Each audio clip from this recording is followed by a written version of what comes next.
इस कार्यक्रम के पुण्यार्चक हैं सचिन जैन, शिखा जैन, सारांश जैन, सार्थक जैन, डाबरी एक्सटेंशन जनकपुरी, वैभव आकांक्षा, सिद्धि जैन गुरुग्राम, माया जैन, नीरज जैन, किरण जैन, पीयूष जैन, नवीन शहादरा दिल्ली, श्री धर्म सिंह जैन, शांति देवी जैन, विपिन जैन, संध्या जैन, पुत्र अभिषेक जैन, द्वारका दिल्ली निवासी।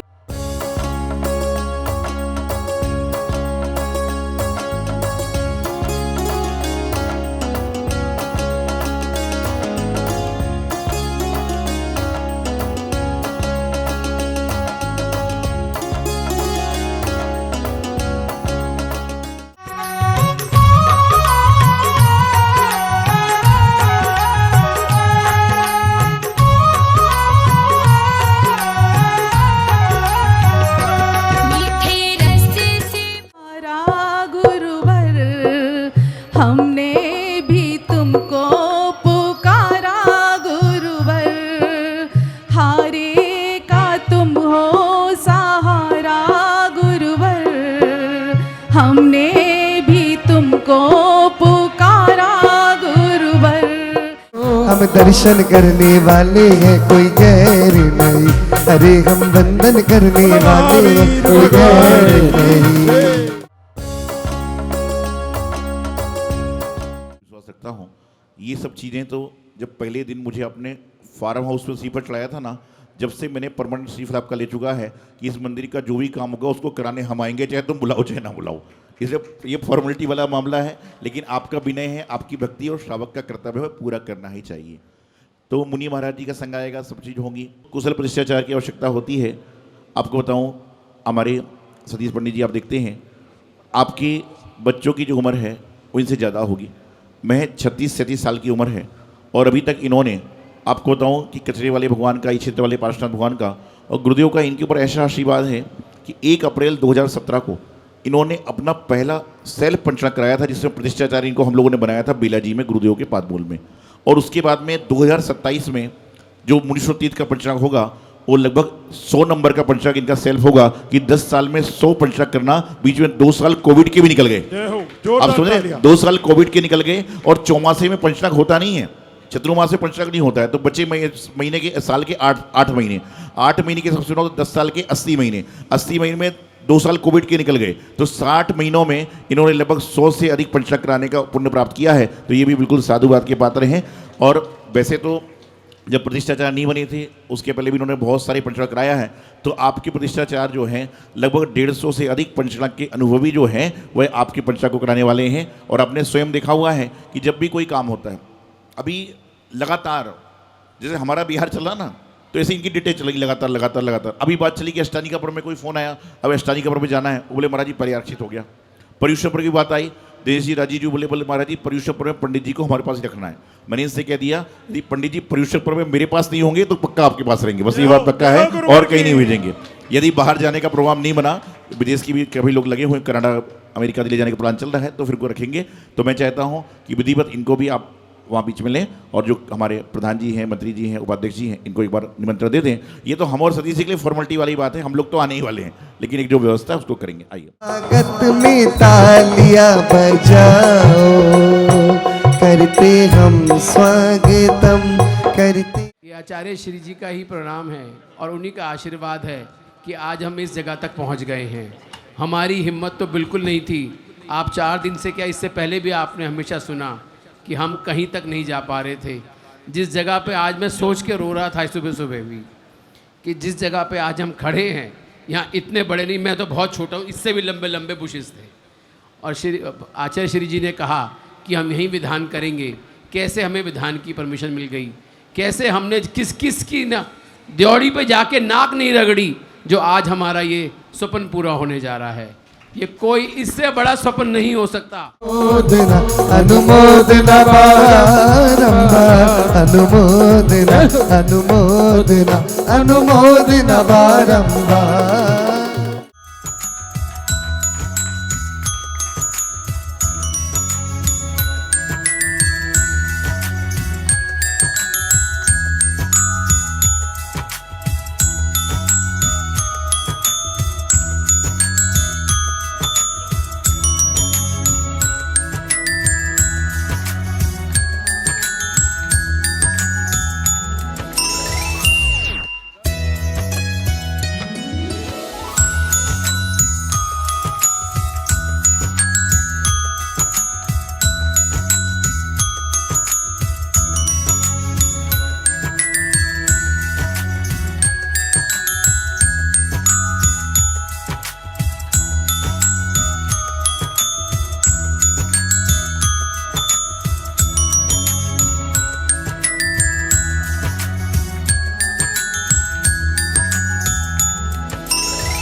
आप आज इस जगह पे, इस धरा पे बैठे हैं जहाँ मंदिर निर्माण होने जा रहा है।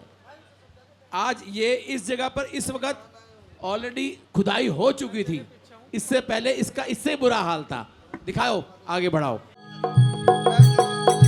नमो नमो नमो नमो नमो नमो नमो नमो नमो नमो नमो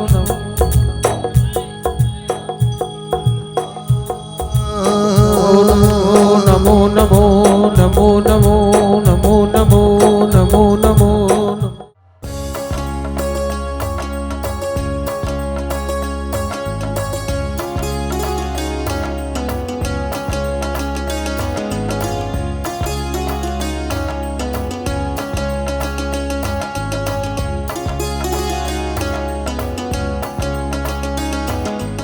सर्वप्रथम कचनेर स्थित चिंतामणि पारसनाथ भगवान, माँ सरस्वती निर्वाणी देवी और गुरुदेव आचार्य सिद्धांत सागर जी महाराज को नमन वंदन कर कर अपनी बात कहना प्रारंभ करूंगा।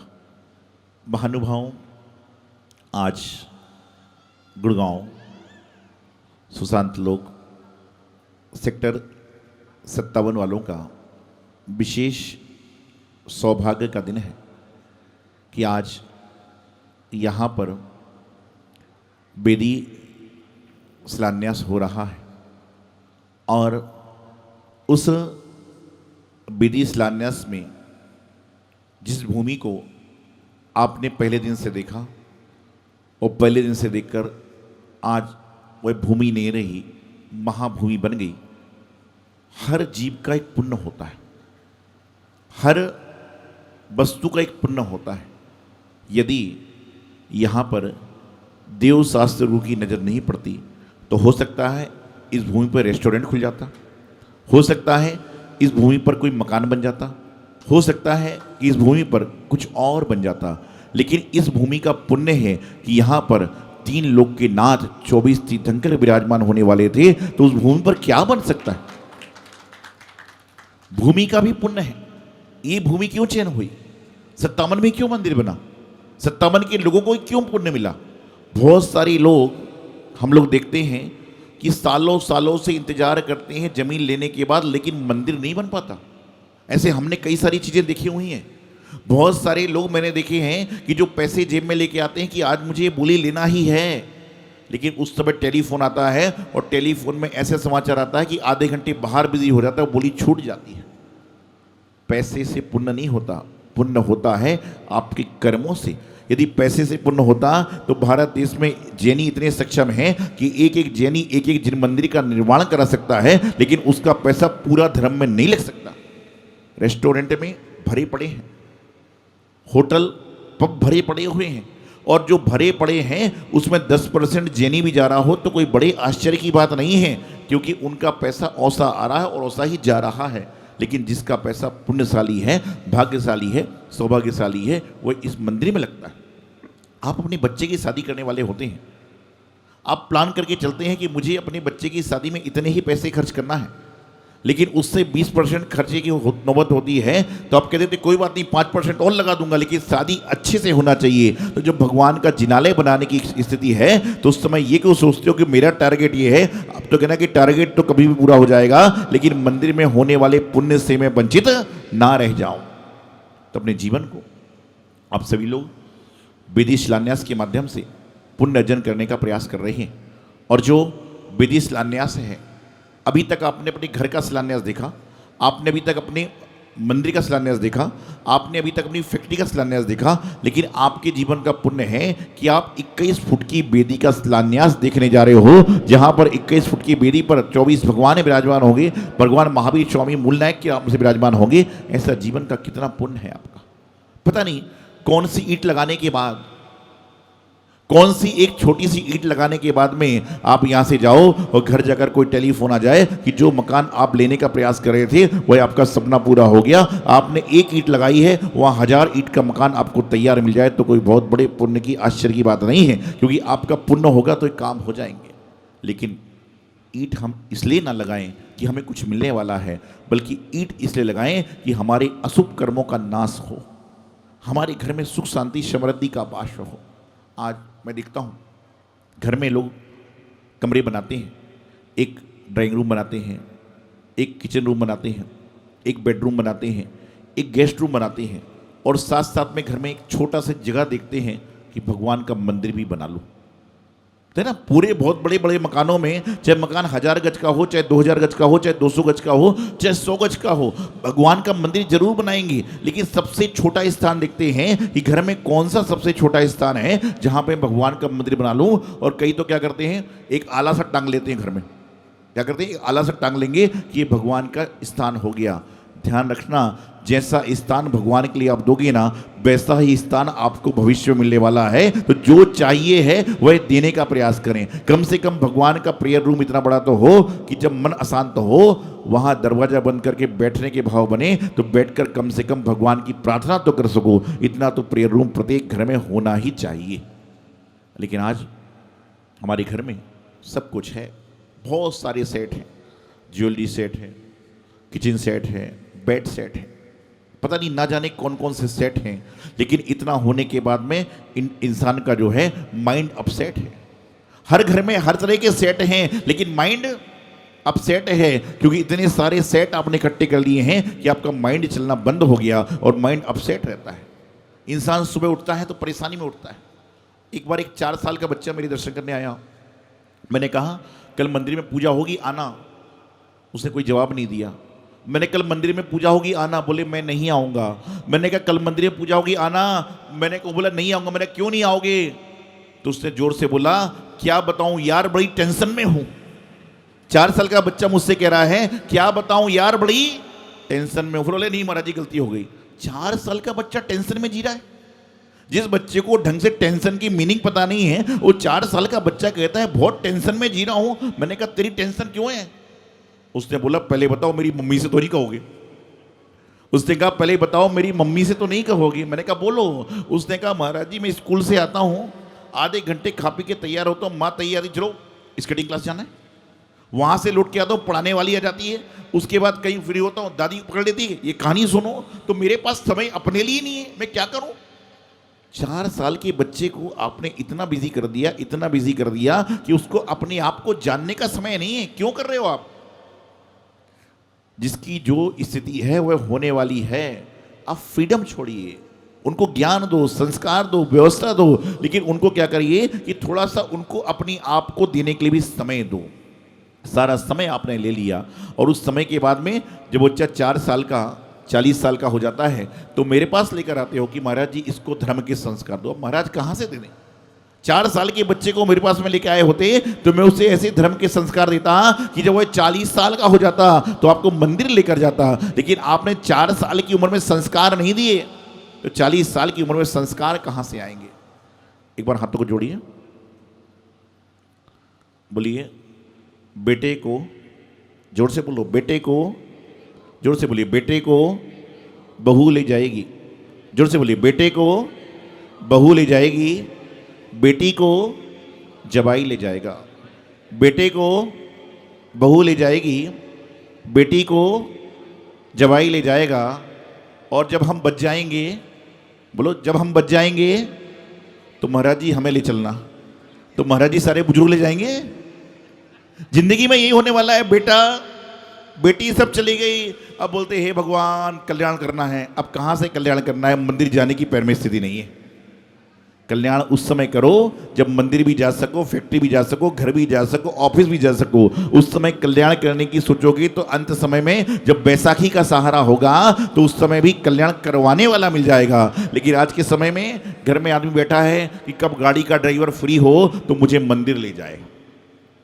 जब तू गाड़ी चला के जानता था उस समय यदि तुमने मंदिर जाना प्रारंभ किया होता तो आज तुम्हें ऐसी इंतजार करने की आवश्यकता नहीं होती। घर के सब लोग कहते सबसे पहले मंदिर जाएंगे, उसके बाद में कोई दूसरा काम करेंगे। मैं आपको बताऊं यहाँ पर सैकड़ों हजारों लोग बैठे हैं। इनमें ऐसे बहुत सारे लोग होंगे जो हफ्ते में, 15 दिन में, महीने में, 2 महीने में विद फैमिली रेस्टोरेंट में जाते होंगे। लेकिन यहाँ पर ऐसे कितने लोग हैं जो महीने में, हफ्ते में एक बार विद फैमिली जिन दर्शन करने आते हैं, जिनाभिषेक करने आते हैं, गुरु को आहार देने आते हैं। आप समझ के चलना कि यदि महीने में भी आपने विद फैमिली देव शास्त्र गुरु का समागम कर लिया तो आपके जीवन में कभी भी अशांति नहीं होगी। लेकिन विद फैमिली रेस्टोरेंट में जा रहे, 4 साल का बच्चा भी है तो उसको लेके जाओगे, 2 साल का बच्चा है तो उसको भी लेके जाओगे। लेकिन जब जिन मंदिर की बात आएगी तो उसकी पढ़ाई है, उसका कार्य है, उसकी ये चीज़ें हैं। तो यहाँ पर बात है शिलान्यास की। आप विधि शिलान्यास को देखेंगे, उस शिलान्यास में जो आप शिला लगाएं, आपने सारी चांदी की शिलाएँ लगाई हुई हैं, ली हुई हैं, वो लगाएंगे तो आप ये मत सोचिए कि शिला चांदी की है, सोने की है, हीरे की, कुछ नहीं है। आप तो ये सोचिए कि ये जो मैं शिला लगा रहा हूँ, इस शिला लगाने से मेरे परिवार में जो समस्याएं हैं, यदि हैं तो, नहीं है तो कोई बात नहीं है, होना भी नहीं चाहिए। हे भगवान, ये जो मैं शिला लगा रहा हूँ, आपका आशीर्वाद मुझे शिला जैसा मिले। शिला कैसी होती? तो पक्की होती है। हनुमान जी गिरे तो क्या हुआ था?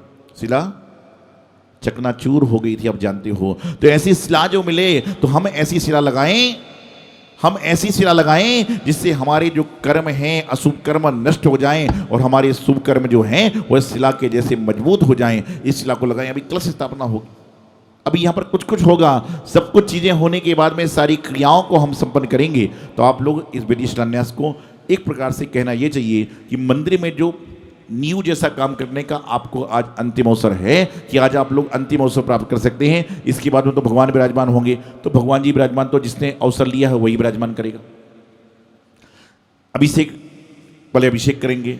अन्य क्रियाओं का समय आपको नहीं है, लेकिन आज आपको वह अवसर मिलने वाला है कि वेदी में कलश रखने का, परा डालने का, आदि आदि चीज़ों का, जिससे आप अपने पुण्य को महापुण्य बना सकते हैं। तो उससे जुड़ने का प्रयास करें। और आज से आप सभी को एक काम करना है कि आने वाले 14 दिसंबर तक प्रत्येक मूर्ति दातार को, प्रत्येक इंद्राणी को, प्रत्येक सप्तावन से जुड़े हुए लोगों को, गुड़गांव के लोगों को ओम रीम अरम असिया उषा नमः, इस मंत्र की एक एक माला करना है कि हमारा मंदिर पूर्ण हो और हमारा पंचकाल निर्विघ्न संपन्न हो।